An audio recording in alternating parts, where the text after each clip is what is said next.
Птицы Маныча. 21 апреля. 21 апреля, воскресенье, мы вот как устроили себе отдых. Встали около 5 утра и, чтобы не тратить время на завтрак, сразу поехали на окраину села Дивного.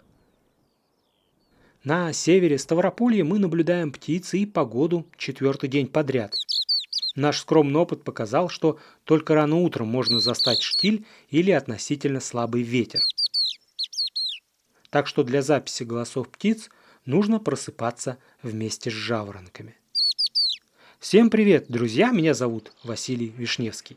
Благодаря вашей поддержке и приглашению Ольги Натальской я оказался в бассейне реки Маныч на рубеже Калмыкии и Ставропольского края. И сегодня я попробую записать голоса местных птиц, чтобы поделиться с вами музыкой степей. Самым доверчивым из утренних вокалистов оказался хохлатый жаворонок. Поначалу озадаченный певец выдавал только короткие фразы. Это была вовсе не песня, а скорее возмущение или легкая тревога.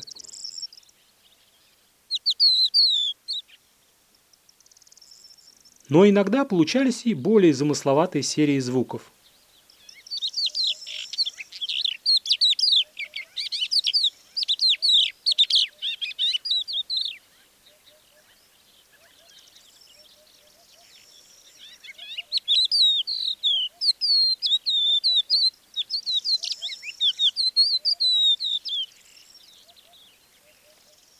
Наконец, хохлатый жаворонок не выдержал и вполголоса выдал свой расширенный репертуар.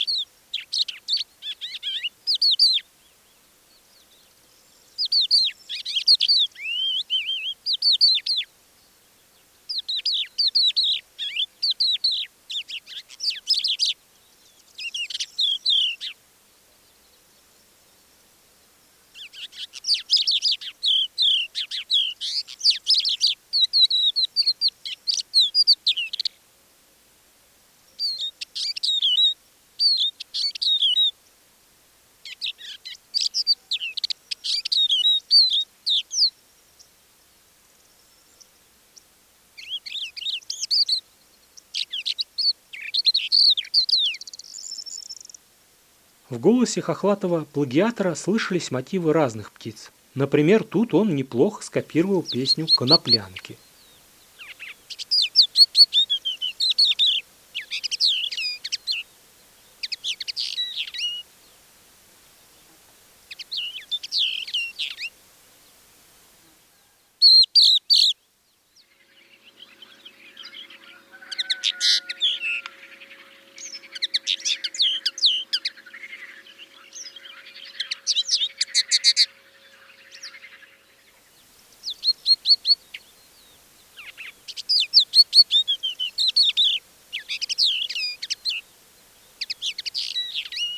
Пока жаворонок распевался, меня заметила собака и, как могла, поучаствовала в общем концерте.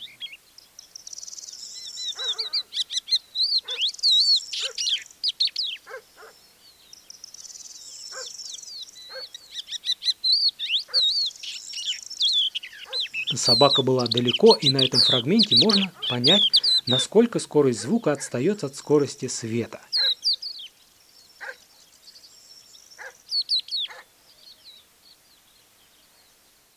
Главным бэк-вокалом жаворонка были вездесущие просянки.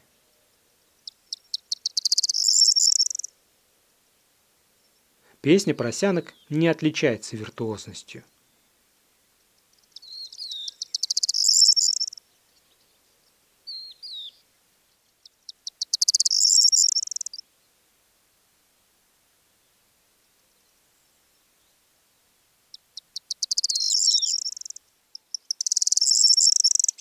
Зато, однажды услышав это стрекотание, вы уже всегда и везде сможете подмечать наличие этих птичек, поскольку достаточно будет только этого звука. Под свисты жаворонков и скрип просянок на заднем фоне время от времени бубнили удоды.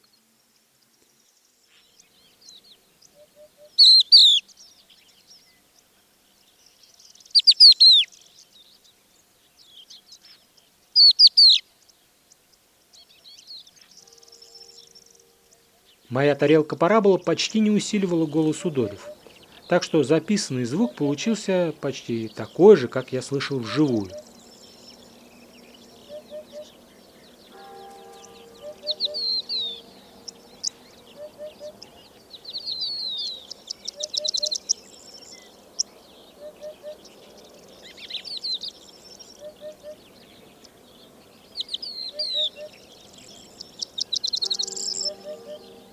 Но все равно это было лучше, чем обычный стереомикрофон, как, например, тут при съемке из машины.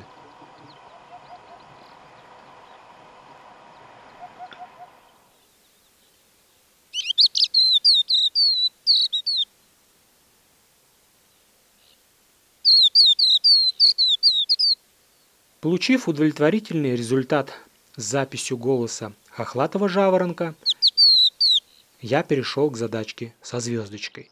Стал пытаться записывать голос Джурбая в полете. И вот что из этого вышло.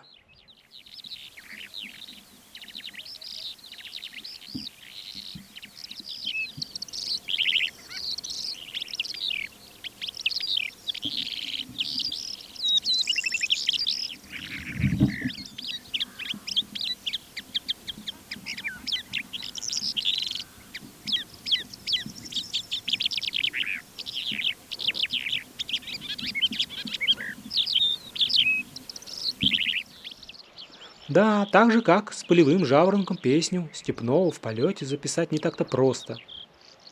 Кстати, голоса полевого и степного жаворонка в целом достаточно близки.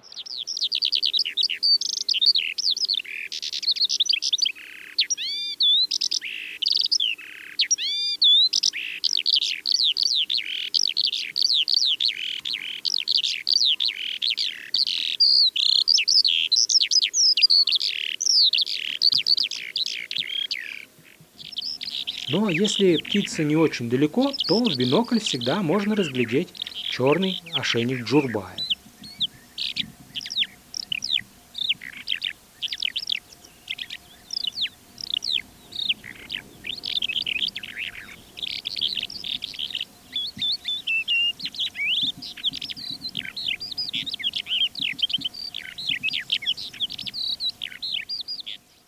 Небольшой ветерок начал подниматься около 8 утра.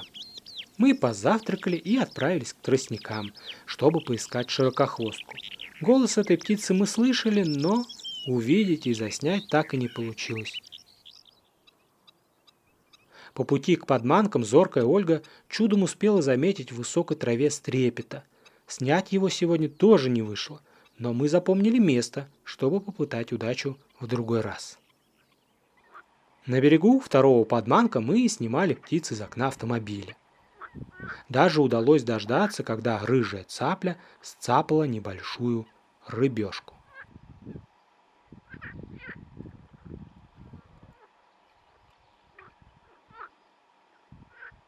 За прибрежной ширмой из тамариска пряталась большая выпь. На мгновение птица показалась во весь рост, но голос из колонки, кажется, не приманил, а испугал ее.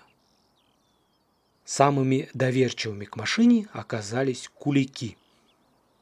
С близкого расстояния даже в пасмурную погоду оперение чибиса изящно переливалось оттенками зеленого и фиолетового.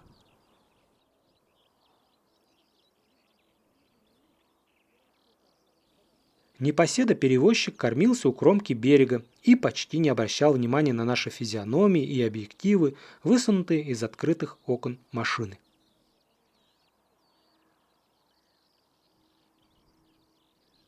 Мы ехали вдоль подманка по сухой грунтовой дороге, и в разных участках озера нам попадались разные птицы. И вот из-под куста тамариска прямо на сухом берегу вылетел болотный лунь. Показалось, будто мы спугнули хищника с его гнезда. Хотя обычно болотные луни гнездятся среди воды в плотных крепях тростника или рогоза. По крайней мере, в таких местах я находил гнезда этих птиц у себя на юге Рязанской области. Впрочем, когда мы подошли к месту вылета, все встало на свои места. Только что подошли к тамарисковым зарослям, и вылетел лунь болотный, испуганный. Уж понадеялись, что у него тут гнездо, но как бы нетипично. У него гнездо, скорее всего, где-то там, в тростниках. А он, оказывается, разорял гнездо какое-то утиное. Вот. Судя по всему, достаточно свежая кладка. И вот он расклевывал. А, нет, вот птенчик уже. Птенчик уже был. Так что вот разобрался с ним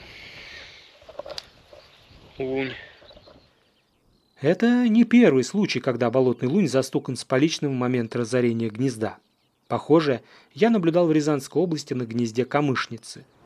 Там как раз беспокойный крик хозяев кладки и привлек меня на место преступления. Тогда я оставил камеру у разоренного гнезда в надежде запечатлеть луня за работой. Но ничего толкового не вышло. Методику разорения гнезда луговым лунем мне удалось прояснить с помощью искусственного гнезда с куриными яйцами из магазина. Дневной хищник, в отличие, например, от врановых, вовсе не переживает за праведный гнев наседки, а потому трапезничает обычно прямо на гнезде, оставляя в боковых частях яиц рваные отверстия.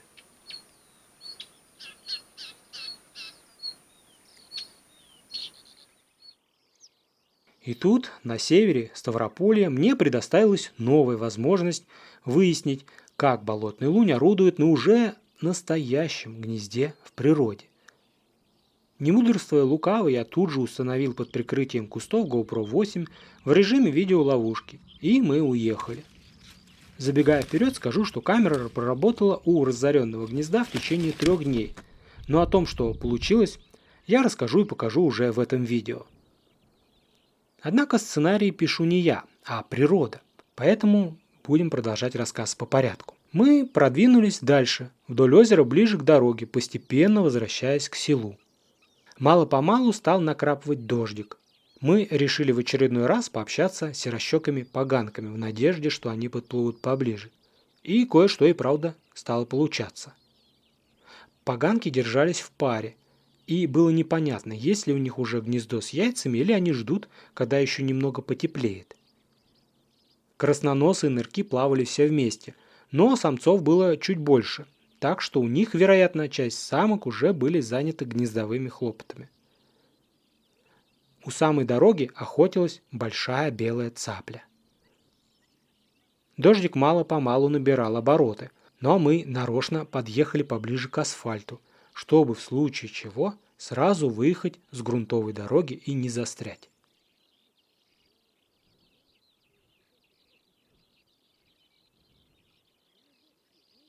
Наконец, наше терпение и сноровка цапли были вознаграждены поимкой небольшой рыбешки.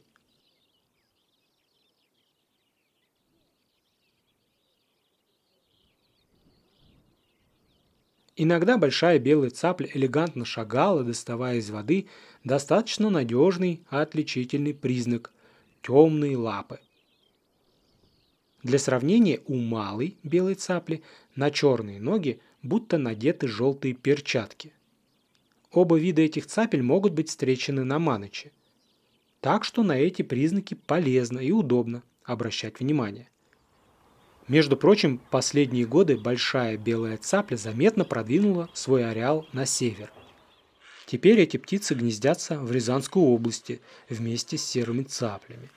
Уже в больших количествах встречаются и гнездятся большие белые цапли и в Московской области, а отдельные птицы вместе с серыми цаплями даже остаются зимовать на берегу незамерзающих водоемов. Кудрявых пеликанов пока все же более гарантированно можно увидеть только на юге. Погода смилостивилась над нами и устроила принудительный отдых. Пошел крепкий дождь, и мы вернулись в мотель, чтобы заняться домашними хлопотами, разбором отснятого материала. Также, пользуясь ливнем, мы ради интереса объехали немногочисленные гостиницы Дивного. Но об этом, наверное, имеет смысл сделать отдельный сюжет на канале Вещи Вишневского, если кому-то будет интересна рутинная часть нашей поездки. А сейчас мы вернемся к гнезду утки, разоренному болотным лунем. Итак, в 11:40 я установил камеру слежения, а через пару часов в 13:40 лунь прилетел продолжить прерванную трапезу. Правда, установленная камера перебила аппетит.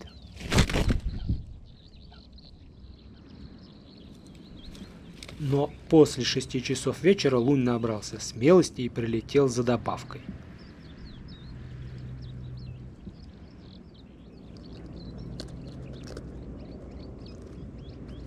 Пернатый разбойник деловито проткнул яйцо сбоку, вытащил на край гнезда и предался чревоугодию.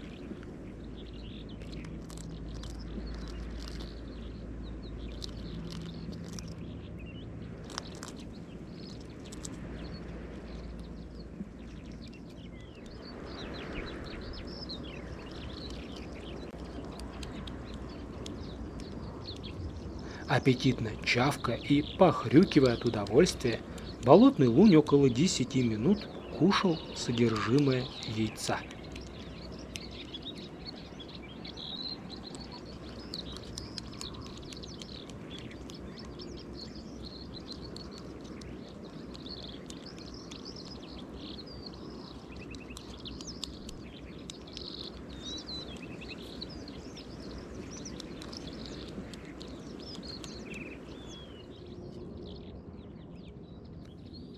Примерно 18-20, даже не доев полностью одного яйца, но, видимо, насытившись, лунь был таков. На следующий день, 22 апреля, камера продолжала работать, но подлетов луня почему-то не было. Интересно, что после того, как я сменил аккумулятор и немного переставил камеру, на утро 23 апреля лунь еще прилетал пару раз за добавкой, но всякий раз чего-то пугался и улетал. На этой гастрономической ноте я заканчиваю очередную серию нашего небольшого путешествия на Маныч. Завтра мы планируем поснимать куликов у лужи недалеко от Дивного. Посмотрим, что из этого получится. Спасибо за ваш интерес к миру птиц. С вами был Василий Вишневский. Всем пока, всем добра.